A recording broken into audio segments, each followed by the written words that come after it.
Party bargain చేస్తుంది వాళ్ళకి, ఇంకా కొన్ని సీట్లు పెంచమంటుంది. ప్లస్ వాళ్ళకి ఇచ్చే సీట్ల దగ్గర ఇంకా ఫైనల్ కాల, వీళ్ళు కొన్ని చెప్పారు అవి కాదంటుంది. అది అంటే నెంబర్ ఫైనల్ కాలేదా? నెంబరు ఫైనల్ కాల, సీట్లు ఫైనల్ కాల, ఇంకా చర్చలు నడుస్తున్నాయి.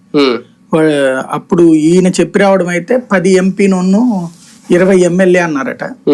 ఆ తర్వాత ఇక్కడికి వచ్చాక మీకు సరైన అభ్యర్థులు లేరు కాబట్టి అంటూ తగ్గిస్తా ఉండేటప్పటికి ఫైనల్ గా వాళ్ళు బార్గెనింగ్ ఈ టైంలో వాడుకోవాలని చూస్తారు కాబట్టి 13 అన్న. ఇప్పుడు మొదట 4 అని రాధాకృష్ణ గారు రాసిన దగ్గర నుంచి ఇప్పటికీ 6-10 దగ్గరకు వచ్చింది. అది కనీసం ఇంకొక ఎంపీ సీట్ అన్న వాళ్ళు 8 ఎంపీ సీట్లు అడుగుతున్నారు. అట్లాగే ఎమ్మెల్యే సీట్లు కూడా ఉమ్మడి జిల్లాల ప్రాతిపదికన 13 సీట్లు అడుగుతున్నారు వాళ్ళు. ఎమ్మెల్యే సీట్లు డబుల్ డిజిట్ అడిగారు, ఇచ్చారు.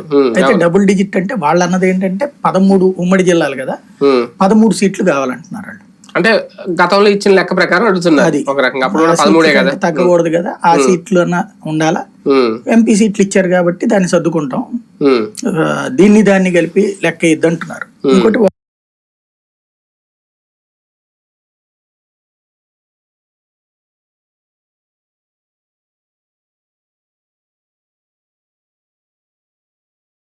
ఆయన కాకుండా పల్లె కాకుండా బాబ్జీ రాజీనామా చేశాడు.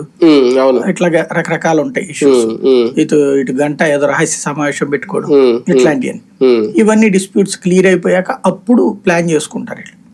నెక్స్ట్ ది మెయిన్ క్యాండిడేట్లని కావాలని పక్కన పెట్టారా, లేదంటే వాళ్ళకి గ్యారంటీ అనుకోవాలి? ఇప్పుడు గంటా శ్రీనివాసరావు ఆయనకి ఏదో చీపురిపల్లి అన్నారు, అదన్నా అసలు పేరే లేదు. బండారు సత్యనారాయణ కూడా సీట్ వస్తుందా రాదనుకున్నారు, ఆయన పేరు కూడా లేదు.